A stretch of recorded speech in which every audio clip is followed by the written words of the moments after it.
Friends, आज मैं आपके सामने एक नया टॉपिक लेकर आया हूँ, एक नया न्यूमेरिकल लेकर आया हूँ। बेसिकली ये MCO 5 जून 2019 का क्वेश्चन पेपर है, उसका 9वां क्वेश्चन है। ठीक है, तो हम इसको जानेंगे कि इस तरह के क्वेश्चन अगर आते हैं, और मैंने आपको पहले ही बताया कि ये वाला क्वेश्चन 99% आएगा, वो 20 नंबर का आएगा ये क्वेश्चन, मरे से मरा। ठीक है, इससे कम का नहीं आता, 20 नंबर का क्वेश्चन आएगा, आपको ये बहुत प्यार से नंबर दिला देगा। ठीक है, तो इस तरह के क्वेश्चन बिल्कुल मत छोड़ना। थोड़ा लेंदी होगा भले ही, लेकिन मुश्किल नहीं है, आप समझ के करोगे सारा गेम आ जाएगा आपको।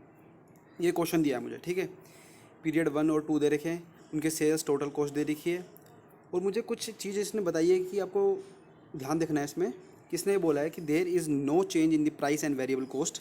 ठीक, पहली चीज़, इसका मतलब मैं बताऊँ क्या लिखा है। And fixed expenses are incurred equally in 2 periods. दोनों पीरियड्स मतलब पीरियड 1 और 2 में, दोनों में सेम फिक्स्ड कॉस्ट है।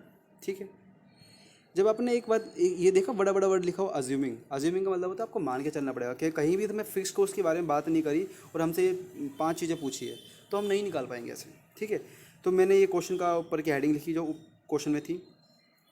फिर सेकंड जो काम है ना, आपको इनका एक चार्ट बनाना है। बेसिकली चार्ट क्या होता है, हमेशा सेल्स होता है सबसे स्टार्टिंग में, उसके बाद वेरिएबल कॉस्ट माइनस करते हैं उसमें से, तो कंट्रीब्यूशन आता है। कंट्रीब्यूशन में से अगर फिक्स्ड कॉस्ट माइनस करोगे तो आपका प्रॉफिट आएगा। ये एक लाइन वाइज है, ये सिस्टमेटिक थिंग है। अब इसको पढ़ोगे, 2 बार लिखोगे तो याद हो जाएगा, कोई परेशानी नहीं है।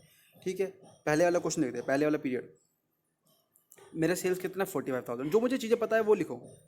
आप क्वेश्चन में दिया था कि टोटल कॉस्ट हमारी है 40,000 और सेल्स हमने की है 45,000 की, तो सिंपल सी बात है भाई, 5,000 का तो प्रॉफिट हुआ है। सेम मेरा पीरियड 2 में भी है, 50,000 की मैंने सेल्स करी, टोटल कॉस्ट थी 43,000, तो 7,000 का मेरा प्रॉफिट हुआ है। ठीक है, अब मैंने क्या किया, 45,000 में से देखो 45,000 लिख दिया, मेरे पास सेल्स था ना, मेरे पास वेरिएबल कॉस्ट है ना, मेरे पास कंट्रीब्यूशन है ना, मेरे पास फिक्स्ड कॉस्ट है, मेरे पास प्रॉफिट है। ठीक है, 5,000। अब इसके अंदर फिक्स्ड कॉस्ट उसने बोला है कि दोनों पीरियड्स में इक्वल है, तो आप फिक्स्ड कॉस्ट कुछ भी अज्यूम कर लो। आपके पास कैलकुलेटर होगा, ठीक है, पेपर में आप कैलकुलेटर ले जा सकते हो, कोई परेशानी नहीं है। तो आप फिक्स्ड कॉस्ट कुछ भी अज्यूम कर सकते हो, आपका पॉइंट में आंसर आएगा, तो अप्रोक्सीमेटली करके आप कर सकते हो काम। तो मैंने 10,000 रुपये मान ली कि भाई फिक्स्ड कॉस्ट 10,000 रुपये। अगर मेरी देखो, थोड़ा फिक्स्ड कॉस्ट मैंने मानी 10,000 रुपये, ठीक है, फिक्स्ड कॉस्ट उसमें भी 10,000 रुपये। अब हुआ क्या, मेरी फिक्स्ड कॉस्ट अगर 10,000 रुपये है, और ये मैंने ब्रैकेट लगाया ना, ब्रैकेट का मतलब होता है सब्ट्रैक्ट वाला पार्ट।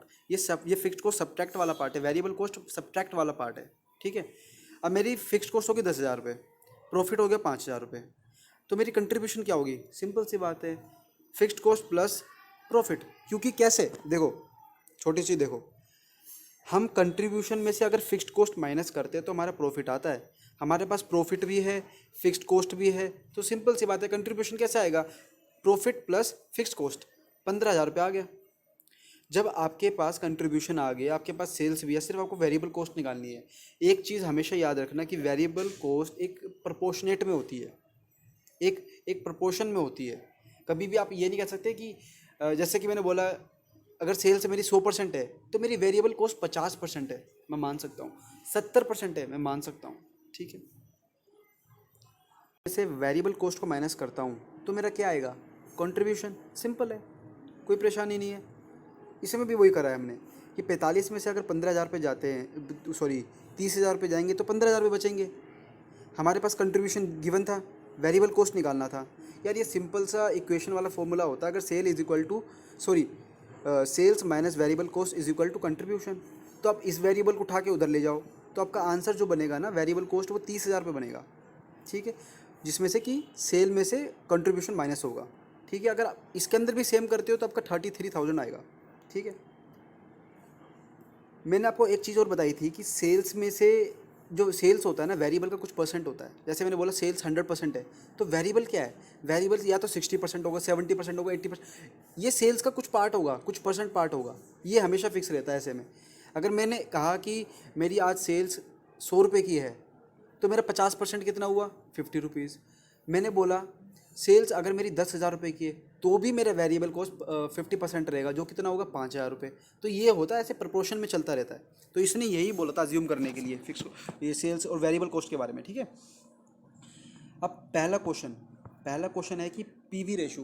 Profit volume ratio. इसका फॉर्मूला याद कर लीजिए, बहुत ईजी है, कंट्रीब्यूशन अपॉन सेल्स इंटू 100।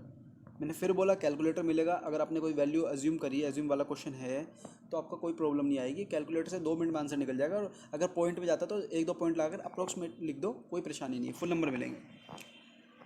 देखो कंट्रीब्यूशन कितना है इसमें 15,000 रुपये, सेल्स कितनी है 45,000 रुपये इंटू 100 33.33। आपका आंसर दोनों पीरियड के अंदर सेम आएगा। क्यों आएगा? क्योंकि आपने जो फिक्स कॉस्ट है वो सेम ली है, ठीक है, ठीक है। और जो भी आपका प्रोपोर्शन चल रहा है ना वेरिएबल कॉस्ट का, वो भी दोनों में सेम है, तो आपका हर पॉइंट पे आंसर सेम आएगा, ठीक है। अब मैं सिंपल सी फिर से बताता हूँ, 100 का 50% कितना होगा 50, 10,000 का 50% कितना होगा 5,000, लेकिन है तो 50% ही, तो सारा प्रोपोर्शन में चल रहा है, तो सारा गेम दोनों में सेम आएगा। लेकिन जब आपको क्वेश्चन इस तरह का दिया ना पीरियड 1 और 2, अगर आप ऐसे लिख के आओगे तो आपको मैं कह रहा हूँ 100%, 101% आपको फुल नंबर मिलेंगे। इस तरीके से करके आओ। देखो दोनों में हमारा यह है, पीवी रेशो क्या है हमारा 33.33 अप्रॉक्सीमेटली, इसमें भी वही आया। फिर मैंने बात करी फिक्स्ड कॉस्ट, क्वेश्चन लिखा फिक्स्ड कॉस्ट, अरे फिक्स्ड कॉस्ट मैंने 10,000 रुपये मानी है, कोई परेशानी नहीं। सी चीज़ break even point, break even point वो पॉइंट होता है ना तो जहाँ पर कंपनी को ना तो प्रॉफिट होता है ना लॉस होता है, ठीक है। बहुत ये होता है no profit no loss situation. Break even point इसका फॉर्मूला होता है फिक्स्ड कॉस्ट अपॉन में पीवी रेशो। मेरा फिक्स्ड कॉस्ट कितना था भाई, दोनों पार्ट में 10,000 रुपये था। जब दोनों पार्ट में मेरा 10,000 रुपये फिक्स्ड कॉस्ट है और मेरा पीवी रेशो कितना है 33.33 अप्रॉक्सीमेटली, तो यार इसमें भी तो वही है, फिक्स्ड कॉस्ट 10,000 रुपये माना है सेकंड पीरियड में मैंने, और पीवी रेशो भी 33.33 है, तो दोनों का आंसर सेम आएगा 30,003 अप्रॉक्सीमेटली। तो इसका मतलब ये हुआ अगर मैं इतने रुपए की सेल करता हूँ तो मुझे 1 रुपये का भी प्रॉफिट नहीं होगा। ये पॉइंट में जा रहा है नंबर, तो मैंने अप्रॉक्सीमेटली लिख दिया इसमें, ठीक है।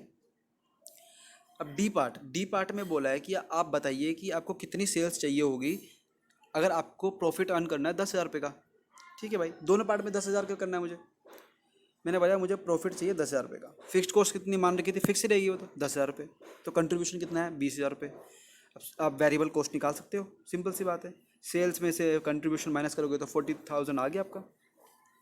तो मैंने बोला कि मैंने सेल्स मान ली 100%। हमारी वेरिएबल कॉस्ट कितनी परसेंट बन रही थी स्टार्टिंग में, हमने जब कैलकुलेट की थी कितनी परसेंट थी 66 2/3। इसको जब आप रेशो फॉर्म में सॉरी रैशनल फॉर्म में कन्वर्ट करोगे तो ये बनेगा 2/3, ठीक है 2/3। और 100 को क्या बोलेंगे 1। आप इन दोनों को एक्स वेरिएबल में लेके करोगे, मैंने बोला सेल्स में से मेरी अगर वेरिएबल कॉस्ट माइनस करता हूँ तो मेरा कितना कंट्रीब्यूशन आता है 20,000 रुपये। मेरी सेल्स कितनी होगी 100 का क्या हुआ, नीचे भी 100 आएगा क्योंकि परसेंट का मतलब हटाऊंगा तो नीचे 100 आएगा, तो 1 बचा। बाकी 66 2/3 में क्या होगा 200/300, 200 में से 300 गए तो क्या हुआ ऊपर नीचे, तो 0 से 0 कटे 2/3 हो गया। 3 नीचे था एलसीएम में, ऊपर जाएगा तो इस तरफ 3 आ जाएगा, 3 में से 2 गया 1, तो मेरा आंसर क्या बनेगा 1/3 एक्स, ठीक है। अब मैं इसको ऊपर लेके जाऊंगा तो मल्टीप्लाई करने के बाद 60,000 आएगा। जो ये 60,000 है ये मेरी एक्स की वेरिएबल है, एक्स क्या है मेरा सेल्स। मेरा वेरिएबल कॉस्ट कितना होगा, इस 60,000 का 66 2/3% निकाल लो, सिंपल सा है, आपका ये आ जाएगा। ये भी दोनों में सेम रहेगा, कोई परेशानी नहीं है, ठीक है। फिर लास्ट में आपसे ये पूछता है कि अगर आप 80,000 की सेल्स कर रहे हो तो आपका प्रॉफिट कितना बनेगा। सिंपल बात, 80,000 रुपये सेल करी, मैंने वेरिएबल कॉस्ट क्या माना था 66 2/3%, तो 66 2/3% निकाल दो 80 का, 80,000 का 66 2/3% निकलेगा तो 53,333 बनेगा, ठीक है। कंट्रीब्यूशन कितनी आई 2667। फिक्स्ड कॉस्ट कितनी थी हमारी 10,000 रुपये, तो प्रॉफिट कितना है 16,667 रुपीज़, ठीक है। तो ये एक क्वेश्चन था 20 नंबर का, बहुत ज़्यादा इंपॉर्टेंट है। देखो आप प्रीवियस ईयर के क्वेश्चन कर जाओ, ये वाले इस टाइप के जो भी है वेरिएबल कॉस्ट, और भी बहुत सारे न्यूमेरिकल से अपना जो कहते हैं मटेरियल वेरिएंस से रिलेटेड है, लेबर वेरिएंस से रिलेटेड है, ये क्वेश्चन बहुत इंपॉर्टेंट है। ये भी 99 या 98% आपके 100% आएंगे, 99% आएगा ये क्वेश्चन भी। ये दोनों क्वेश्चन एक ऐसे हैं, ये आपको एक गोल्डन चांस है। ये दोनों क्वेश्चन साथ में आते हैं, साथ में नहीं भी आता है, इन दोनों में से एक आता है। अगर साथ में, मोस्टली चांस ऐसा है कि साथ में भी आ जाए, साथ में भी आ जाए, और साथ में आएंगे तो आप खुद सोचो ना यार, एक क्वेश्चन का 20 नंबर मिल रहे हैं, दूसरे के भी 20 मिल रहे हैं, 40 नंबर तो आप कैसे आ गए, बहुत ईजी तरीके से, ठीक है। तो एक दो बार वीडियो देखोगे, कोई परेशानी है तो मेरे से पूछ लेना, बहुत ईजी कंसेप्ट है और बहुत ईजी क्वेश्चन है ये, ठीक है। I hope you like this video, thank you very much.